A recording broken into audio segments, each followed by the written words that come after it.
Ustadz, bagaimana hukum sholat rebo wekasan? Baru saya dengar kali ini. Ada sholat apa? Benar bacaan saya ini? Rebo wekasan. Soalnya tadi saya lihat status WhatsApp teman saya perihal tata cara bacaan sholat rebo wekasan.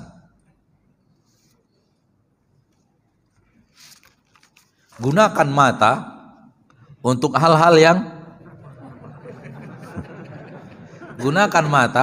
yang mengarahkan kita kepada ilmu yang akan mengantarkan kita kepada jalan yang hak.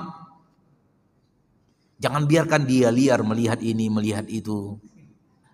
Coba lihat. Dari melihat akhirnya kita bertanya bagaimana tata cara pelaksanaannya. Hati kita mulai bertanya. Penyebabnya apa? Mata. Atau ada orang mengirimkan sesuatu lalu kita dengar. Atau iseng-iseng buka.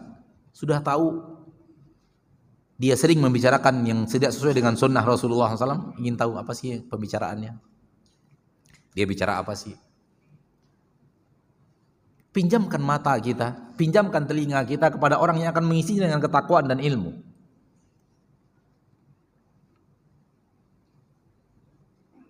Dahulu ulama-ulama ternama di kalangan tabi'in, datang seseorang yang dikenal ahli bid'ah, ingin mengatakan kepada saya ingin berbicara kepada sesuatu kepadamu. Dia tidak mau. Saya ingin membacakan sebuah hadis kepadamu. Dia tidak mau. Saya ingin membacakan Al-Quran kepadamu. Dia tidak mau. Itu telinganya. Ulama di kalangan tabi'in.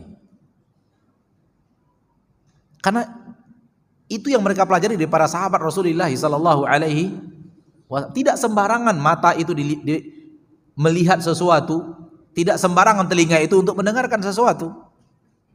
Dengarkan telinga kepada orang yang kita yakin akan mengajak kita kepada Al-Quran dan hadis sesuai dengan makna, sesuai dengan pemahaman yang benar.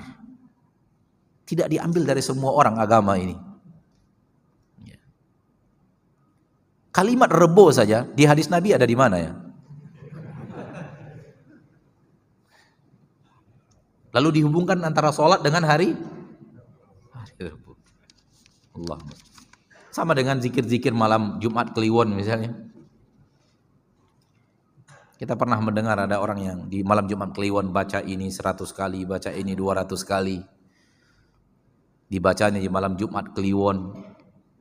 Kapan Rasul tahu ada nama Jumat Kliwon? Itu saja sudah bisa menjadi sebuah bukti atau indikasi bahwa ini bukan bahagian daripada sunnah Rasul kita tercinta Muhammad sallallahu alaihi wasallam. Saya selalu mengatakan begini.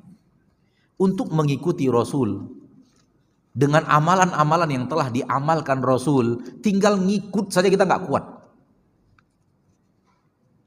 Amalan yang diajarkan Rasul dan diamalkan Rasul dalam kehidupan beliau, kita baca hadisnya, bisa nggak kita ngikuti amalan itu? Nggak kuat. Sehebat apapun kita berusaha mengikuti amal Rasul, Rasul jauh di atas kita. Rasul jutaan di depan kita atau miliaran, Allahu a'lam, hanya Allah yang maha menghitung. Itu kalau kita sudah berusaha sekuat tenaga mengikuti Rasul. Kalau begitu keadaan kita dalam mengikuti Rasul, mengikuti saja derap langkah Rasul kita nggak kuat. Untuk apa lagi kita mencari amalan yang Rasul tidak pernah ajarkan? Mengikuti Rasul aja nggak kuat, mengikuti Abu Bakar nggak kuat. Murid para sahabat bernama Abu Ishaq As-Sabi'i mengatakan begini. Saya sudah terlalu tua. Ketika beliau mengatakan itu usia beliau 70 tahun. Lebih daripada 70 tahun. 70 tahun sekian. 70 sekian. Lebih daripada 70. Kata beliau, saya sudah tidak kuat untuk sholat malam. Karena usia saya sudah renta.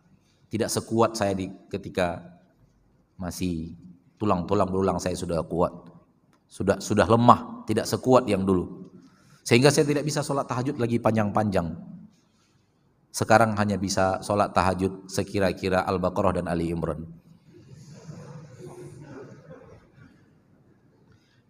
Al-Baqarah dan Ali Imran itu 5 juz, Pak. Beliau sholat 5 juz mengatakan sudah nggak kuat lagi sholat malam. Hanya kuatnya sekarang berapa? 5 juz. Ayo ikuti itu, Abu Ishaq As-Sabi'i. Jangan reboan. Coba ikuti Abu Ishaq As-Sabi'i. Siapa di antara kita yang pernah sholat 1 malam 1 juz? Tidak menjadi makmum ya. Mungkin menjadi makmum ada mungkin. Tapi sholat sendirian. Baca Al-Quran, kita yang membacanya 1 malam 1 juz. Itu saja sulit bagi kita untuk mengejar para ulama. Bagaimana lagi kalau sholat sampai kakinya bengkak seperti yang dilakukan oleh Nabi kita tercinta Muhammad sallallahu alaihi wasallam. Suatu hari seorang sahabat mengikuti sholat malam Rasul. Rasul sedang sholat malam, sahabat mengikuti di belakang. Ini dalil bolehnya kita menjadikan seorang imam padahal tidak ada janjian.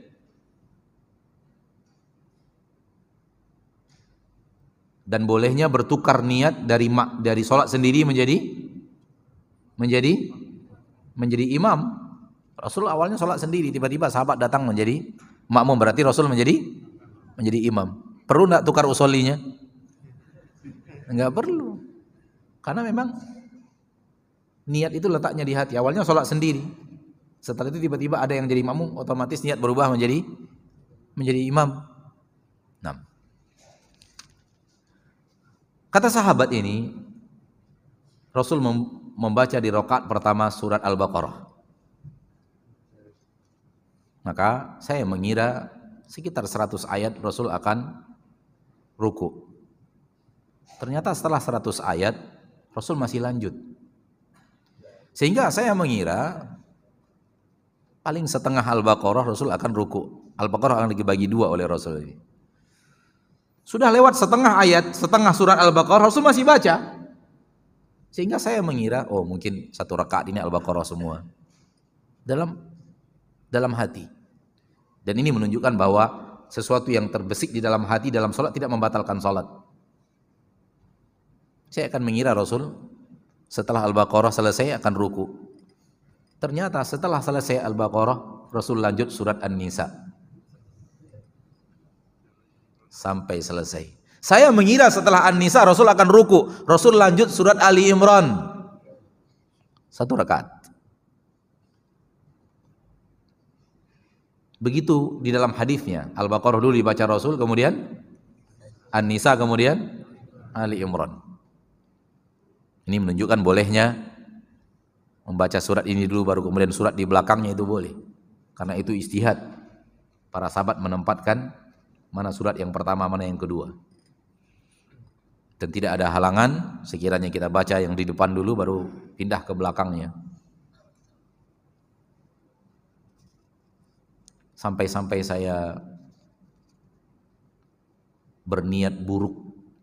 Ditanya oleh muridnya, apa yang Anda niatkan? Tinggalkan Rasul. Berniat untuk apa? Udah, putuskan sholat, tinggalkan Rasul sholat. Tapi nggak jadi. Tapi ada rasa-rasa tinggalkan nggak? Tinggalkan. Itulah Rasul kita tercinta. 1 rakaat saja Al-Baqarah, Ali Imran, An-Nisa dalam 1 rakaat. Baru ruku. Ketika ruku, kata sahabat, panjangnya hampir panjang dengan berdirinya.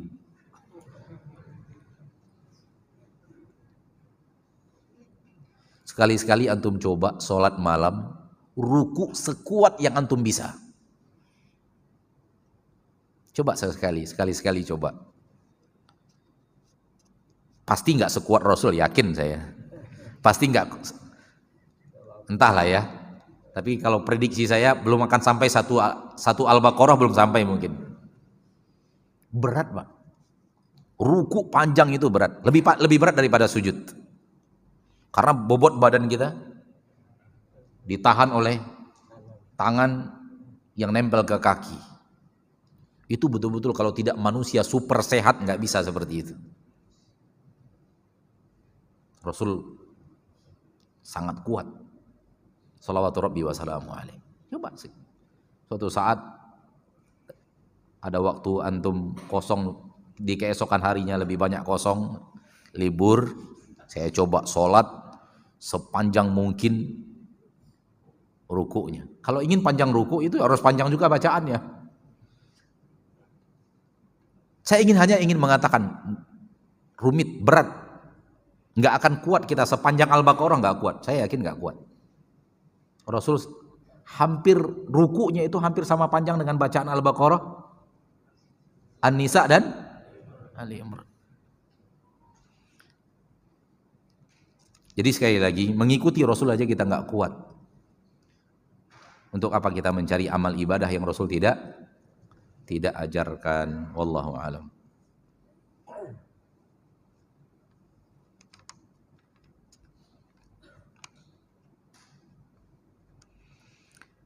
Apakah orang-orang yang menempuh jalan yang hak ini akan selamanya sedikit seperti yang dikabarkan di dalam Al-Quran tersebut?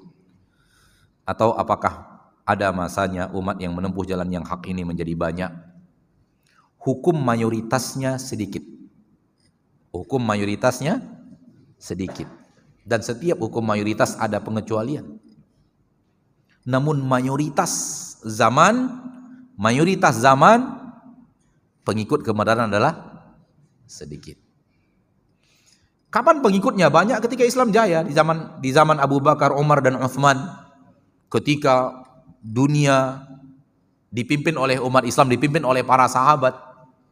Ketika itu mayoritas dunia berjalan di atas jalan yang hak. Sunnah tegak dan jaya. Pelaku maksiat yang malah keteteran, pelaku bid'ah terancam dengan hukuman. Namun itu tidak panjang. Mayoritas zaman orang yang berjalan di atas kebenaran jumlahnya lebih sedikit dibanding yang berjalan di atas kebatilan. Wallahu alam. Oleh karena itu disebut oleh Allah di dalam Al-Quran,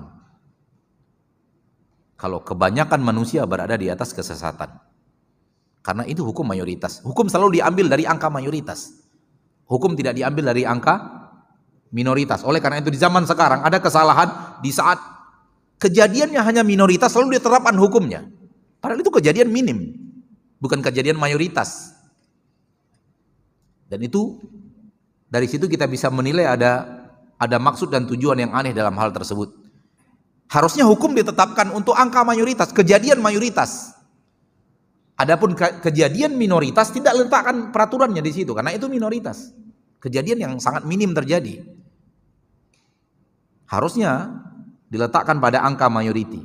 Dan itu yang selalu ada dalam Al-Quran dan hadis. Ketika disebut oleh Nabi SAW, bukan tidak ada yang tidak seperti itu, namun mayoritasnya seperti itu. Ambil firman Allah di dalam Al-Quran, lelaki yang suci untuk wanita yang suci, wanita yang suci untuk lelaki yang suci, lelaki yang kotor untuk wanita yang kotor, yang keji, wanita yang keji untuk lelaki yang keji. Hukum apa? Hukum mayoritas. Apakah ada pengecualiannya? Ada, jelas ada. Nabi Nuh, istrinya masuk neraka. Fir'aun, istrinya masuk.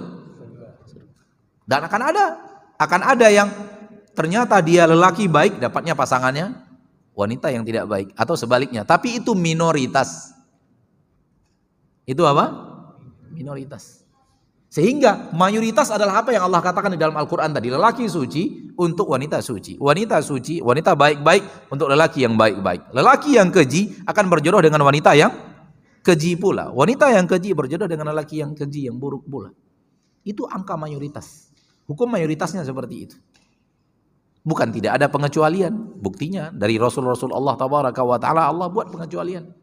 Allah takdirkan terjadi pengecualian. Dan terkenal Fir'aun yang simbol kefasikan, simbol manusia terlaknat, istrinya ternyata orang yang dicintai Allah dan dimasukkan Allah ke dalam surga. Wallahu a'lam.